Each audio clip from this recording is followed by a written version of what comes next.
Hi there, Ridiculites. I did a video yesterday and I talked about how the lights that I purchased would be used in my new studio, and the lights that I have behind me are a setup of what I kind of want it to be sort of like. The brightness of the light and the color of the light is something that has to be adjusted because the camera won't pick up blue tones like it will reds.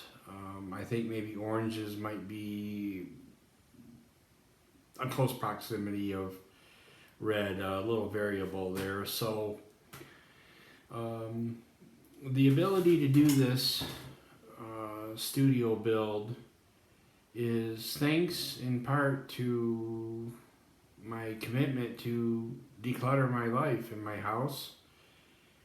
I'm using the technique of gathering all that you have for a specific area into one place and making a true assessment of what do you actually need. What do you need to have on a daily basis? What do you need to have, say, maybe on special occasions? And so it's a process of picking and choosing what you need. Personally, I don't need a whole lot because it's just me. Somebody with a family, of course, they would have the need to be much, much greater.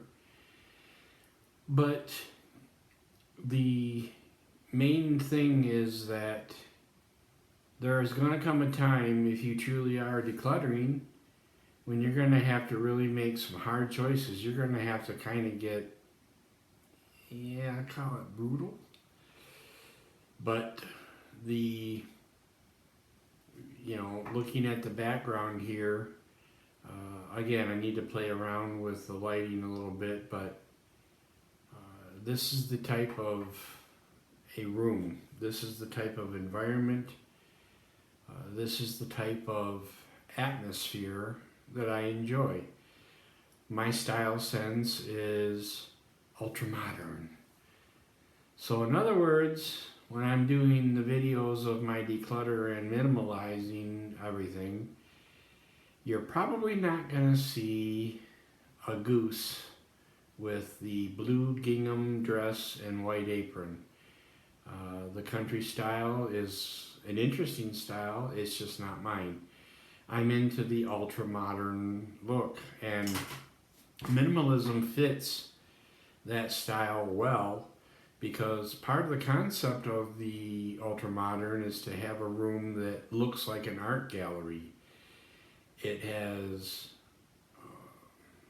straight lines and it's not a confusing space. When you go to an art gallery, they don't want anything in the room that's going to take attention away from the art pieces. They will have a wooden floor that has a light tone to it, walls that are neutral, mostly a beige type color, and that's something that definitely appeals to my sense of style. But getting back to the minimalism, I really see having a load of things that you own that you don't use. I make exceptions. Tools are something I don't use on a regular basis. Thank goodness for that. But those are exceptions. Those are things that I will keep even though I haven't maybe used them in a year or more. And so what I'm doing right now, crazy though it may seem, is I have a cabinet where I keep the plates, cups, and glasses. And I've come to the point in decision, and I know it sounds crazy. I understand that. I don't hold it against you if you think this is a nutty thing, but presently in my cabinet I have a plate, a steak type knife, a butter knife, a fork, and a spoon. And behind me are two mugs that you get a mug when you order an instrument from the Emerald Guitar Company in Ireland. They send you a beautiful, beautiful mug. And that's what I have on the shelf. If you have any suggestions on this, that would be fine. I'm probably going to take the mugs off, honestly, because this shows the minimalism. It's a little bit too busy and cluttered for me with the mugs on there. Now, for those of you who may be first-time viewers, or you don't know the entire details, and maybe I should go into the entire details. I was at one time such a cluttered person. You know, it's going to take a little bit of time for me to kind of resolve it in my own head if I was a hoarder or not. I wasn't a hoarder from the sense that I had rotten plates in my sink, newspapers from 1973 that were moldier than petri dish full of penicillin strain. It wasn't a filthy, rotten house is going to fall down hoard, or I think I would classify myself more as a pack rat. I tried to find value in things. I find a screw on the ground. Well, maybe there's going to come a day when I'm going to need this particular screw, and I will have it if I do need it. And so that has been it's been a sentence, that mindset. Now, I've mentioned my other channels. I mean, I'm not going to go into detail. One of them is a music channel. I have learning different instruments that I have, and the other one is called Full Octave Music, and the other channel I have is called The Wait is Over. Wait as in physical wait is over. And there's a lot of parallels between the decluttering I'm doing and my Wait is Over channel. It's a ridding of a mindset that is holding you down, holding you back, and preventing you from doing what you want to do and what you need to do. Let's put that in there too.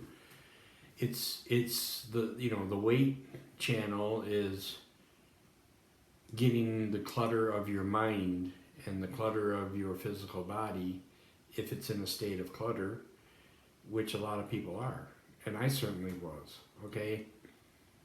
What I'm trying to present here is that if you're doing something and it's not working, it's time to not continue to do the same thing and expect that you'll find the same result. You will find the same result. It won't be a good one.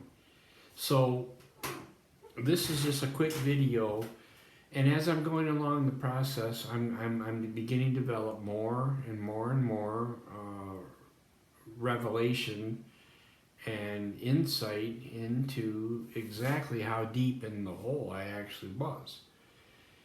And the process is still, I'm doing a secondary reclutter process. Now I'm calling it a sift. And I'm going to come up with an artsy cutesy name. You know that my sense of humor, what it is, you know how it is. It's going to be called Junk Wars, Revenge of the Sift. And the sift is a process, if you've watched my other videos, it's a process where you gradually sift large items into smaller items by the process of sifting. It's an interesting concept because I knocked out the first things, which I had large items, I mean like really, really big items. And then I started to declutter and go to medium-sized things, and then smaller and smaller. Well, I'm at the next stage of the sift. I'm sifting from where I've been. I thought I was decluttered. I really did. But you know something? The minimalist lifestyle is definitely the path I need to walk on. And so this is just a video that it started out as a demonstration of my beautiful studio, and it progressed as I have a tendency to follow bunny trails every now and then, and most of them are okay, they stay within the subject, some of them don't. But the thing here is that developing a strong sense of yourself is very important. My style is not to have a lot of items. Now your style might be that you need lots of items because you have a family or an extended family, and there are things that are needs if somebody in your family comes over, like a grandchild, and they need a place to sleep. Well, you can't have a room with no bed in it. So you have to be practical at the same time as being sensible. And so the main thing I'm wanting to share here is that if you feel like you really are a slave to clutter, I mean, if all of your energy that you have when you're not working and spending time with your family, if all of your energy, all of it, or what little you may have left after all of that, is devoted to moving things from one room to another, you know how it goes.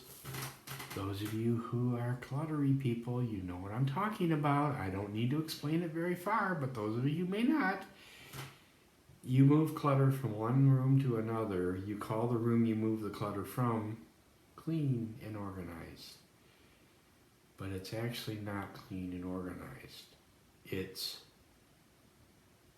changed from one thing to another, but like on The Wizard of Oz, pay no attention to the man behind the curtain, right?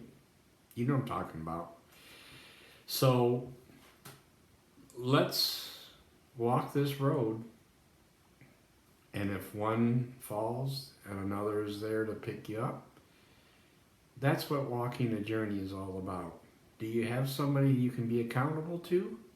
I certainly hope so, because without accountability, you're probably going to give up or not worry about whether or not you're continuing the path. My accountability is posting videos of my journey on YouTube and showing where I'm at. My accountability is also people that I'm accountable to. I have a friend who is a great friend, and he understands my journey. He doesn't condemn my thought pattern. He thinks I'm a little bit extreme, which I actually am. So he's not wrong at all in saying that. I actually am respectful of his opinion because he's right. He's 100% right. I am extreme because I was in an extreme prison, and now that I've been given a key to open the door, I'm coming out of that puppy and I ain't going back. Okay? So keep looking up.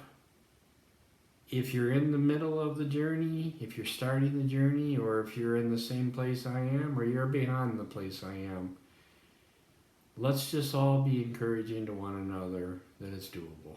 It's not beyond the realm of possibilities here. Okay? Clutterly Ridiculites, keep up the good work, and I'll see you next time.